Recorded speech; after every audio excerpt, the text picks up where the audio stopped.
The Game of Life and How to Play It by Florence Scovel Shinn. Chapter 8, Intuition or Guidance. In all thy ways acknowledge him, and he shall direct thy paths. There is nothing too great of accomplishment for the man who knows the power of his word, and who follows his intuitive leads. By the word he starts in action unseen forces, and can rebuild his body or remold his affairs. It is therefore of the utmost importance to choose the right words, and the student carefully selects the affirmation he wishes to catapult into the invisible. He knows that God is his supply, and that there is a supply for every demand, and that his spoken word releases this supply. Ask, and ye shall receive. Man must make the first move. Draw nigh to God, and he will draw nigh to you. I have often been asked just how to make a demonstration. I reply, speak the word, and then do not do anything until you get a definite lead. Demand the lead, saying, Infinite Spirit, reveal to me the way. Let me know if there's anything for me to do. The answer will come through intuition or hunch, a chance remark from someone, or a passage in a book, etc., etc. The answers are sometimes quite startling in their exactness. For example, a woman desired a large sum of money. She spoke the words, Infinite Spirit, open the way for my immediate supply. Let all that is mine by divine right now reach me in great avalanches of abundance. Then she added, give me a definite lead. Let me know if there is anything for me to do. The thought came quickly. Give a certain friend, who had helped her spiritually, $100. She told her friend, who said, wait and get another lead before giving it. So she waited, and that day met a woman who said to her, I gave someone $1 today. It was just as much for me as it would be for you to give someone 100. This was indeed an unmistakable lead, so she knew she was right in giving the $100. It was a gift which proved a great investment, for shortly after that, a large sum of money came to her in a remarkable way. Giving opens the way for receiving. In order to create activity in finances, one should give. Tithing, or giving 1/10 of one's income, is an old Jewish custom and is sure to bring increase. Many of the richest men in the country have been tithers and have never known it to fail as an investment. The 10th part goes forth and returns blessed and multiplied. But the gift or tithe must be given with love and cheerfulness, for God loveth a cheerful giver. Bills should be paid cheerfully. All money should be sent forth fearlessly and with a blessing. This attitude of mind makes man master of money. It is his to obey, and his spoken word then opens vast reservoirs of wealth. Man himself limits his supply by his limited vision. Sometimes the student has a great realization of wealth, but is afraid to act. The vision and action must go hand in hand, as in the case of the man who bought the fur-lined overcoat. A woman came to me asking me to speak the word for a position. So I demanded, Infinite Spirit, open the way for this woman's right position. Never ask for just a position. Ask for the right position, the place already planned in divine mind, as it is the only one that will give satisfaction. I then gave thanks that she had already received, and that it would manifest quickly. Very soon she had 3 positions offered her, 2 in New York and 1 in Palm Beach, and she did not know which one to choose. I said, ask for a definite lead. The time was almost up and was still undecided when one day she telephoned. When I woke up this morning, I could smell Palm Beach. She had been there before and knew its balmy fragrance. I replied, well, if you can smell Palm Beach from here, it's certainly your lead. She accepted the position, and it proved a great success. Often one's lead comes at an unexpected time. One day, I was walking down the street when suddenly I felt a strong urge to go to a certain bakery a block or two away. The reasoning mind resisted, arguing, "There's nothing there that you want." However, I had learned not to reason, so I went to the bakery, looked at everything, and there was certainly nothing there that I wanted. But coming out, I encountered a woman I had thought of often and who was in great need of the help which I could give her. So often, one goes for one thing and finds another. Intuition is a spiritual faculty and does not explain, but simply points the way. A person often receives a lead during a treatment. The idea that comes may seem quite irrelevant, but some of God's leadings are mysterious.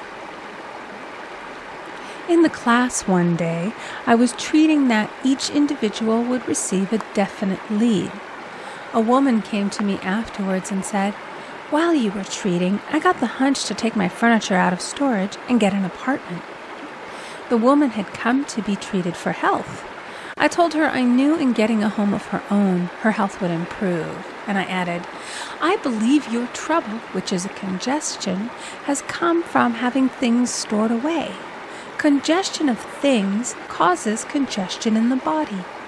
You have violated the law of use, and your body is paying the penalty."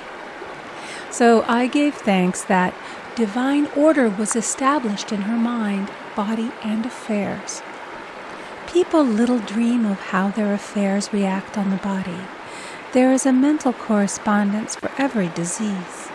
A person might receive instantaneous healing through the realization of his body being a perfect idea in divine mind, and therefore whole and perfect, but if he continues his destructive thinking, hoarding, hating, fearing, condemning, the disease will return. Jesus Christ knew that all sickness came from sin, but admonished the leper after the healing to go and sin no more, lest a worse thing come upon him. So man's soul, or subconscious mind, must be washed whiter than snow for permanent healing. And the metaphysician is always delving deep for the correspondence. Jesus Christ said, "Condemn not, lest ye also be condemned. Judge not, lest ye be judged." Many people have attracted disease and unhappiness through the condemnation of others. What man condemns in others, he attracts to himself. For example, a friend came to me in anger and distress because her husband had deserted her for another woman. She condemned the other woman and said continually, "She knew he was a married man.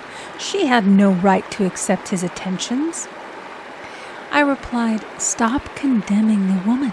Bless her and be through with the situation. Otherwise, you are attracting the same thing to yourself." She was deaf to my words, and a year or two later became deeply interested in a married man herself. Man picks up a live wire whenever he criticizes or condemns and may expect a shock. Indecision is a stumbling block in many a pathway. In order to overcome it, make the statement repeatedly, "I am always under direct inspiration. I make right decisions quickly." These words impress the subconscious, and soon one finds himself awake and alert, making his right moves without hesitation. I have found it destructive to look to the psychic plane for guidance, as it is the plane of many minds and not the one mind. As man opens his mind to subjectivity, he becomes a target for destructive forces. The psychic plane is the result of man's mortal thought and is on the plane of opposites. He may receive either good or bad messages. The science of numbers and the reading of horoscopes keep man down the mental or mortal plane, for they deal only with the karmic path. I know of a man who should have been dead years ago according to his horoscope, but he is alive and a leader of one of the biggest movements in this country for the uplift of humanity. It takes a very strong mind to neutralize a prophecy of evil. The student should declare, "Every false prophecy shall come to naught. Every plan my Father in heaven has not planned shall be dissolved and dissipated. The divine idea now comes to pass." However, if any good message has ever been given one, of coming happiness or wealth, harbor and expect it, and it will manifest sooner or later through the law of expectancy. Man's will should be used to back the universal will. I will that the will of God be done. It is God's will to give every man every righteous desire of his heart, and man's will should be used to hold the perfect vision without wavering. The prodigal son said, "I will arise and go to my father." It is indeed often an effort of the will to leave the husks and swine of mortal thinking. It is so much easier for the average person to have fear than faith. So faith is an effort of the will. As man becomes spiritually awakened, he recognizes that any external inharmony is the correspondence of mental inharmony. If he stumbles or falls, he may know he is stumbling or falling in consciousness. One day, a student was walking along the street, condemning someone in her thoughts. She was saying mentally, "That woman is the most disagreeable woman on earth," when suddenly 3 Boy Scouts rushed around the corner and almost knocked her over. She did not condemn the Boy Scouts, but immediately called on the law of forgiveness and saluted the divinity in the woman. Wisdom's ways are ways of pleasantness, and all her paths are peace. When one has made his demands upon the universal, he must be ready for surprises. Everything may seem to be going wrong, when in reality it is going right. For example, a woman was told that there was no loss in divine mind. Therefore, she could not lose anything which belonged to her. Anything lost would be returned, or she would receive its equivalent. Several years previously, she had lost $2,000. She had loaned the money to a relative during her lifetime, but the relative had died, leaving no mention of it in her will. The woman was resentful and angry, and as she had no written statement of the transaction, she never received the money, so she determined to deny the loss and collect the $2,000 from the Bank of the Universal.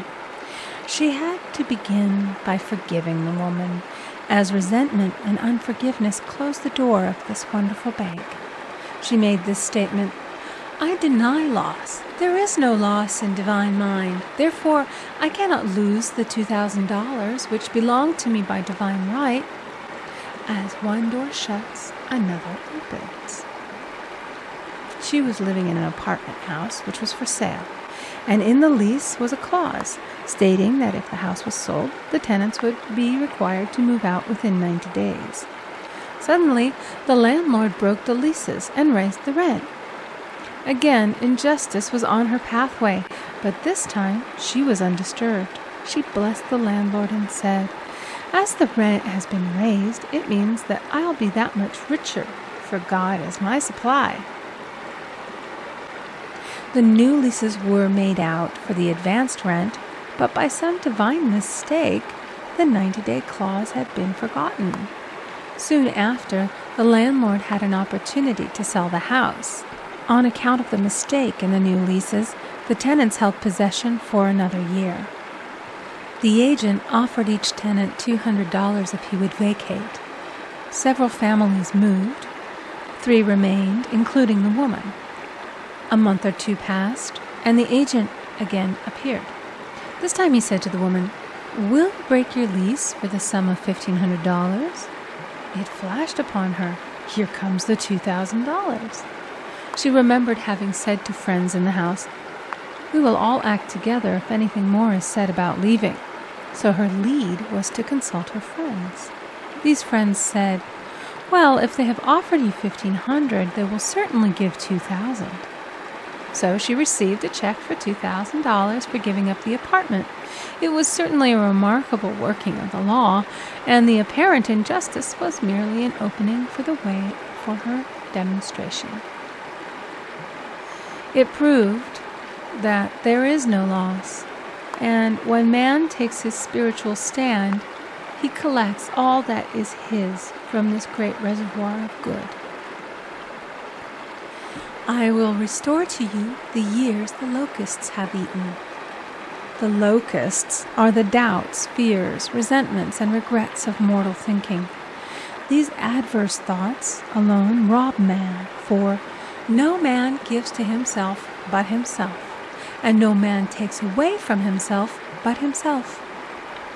Man is here to prove God and to bear witness to the truth. And he can only prove God by bringing plenty out of lack and justice out of injustice. "Prove me now herewith, saith the Lord of hosts, if I will not open you the windows of heaven and pour out a blessing, that there shall be not room enough to receive it." End of chapter 8. Recording by Amy Conger.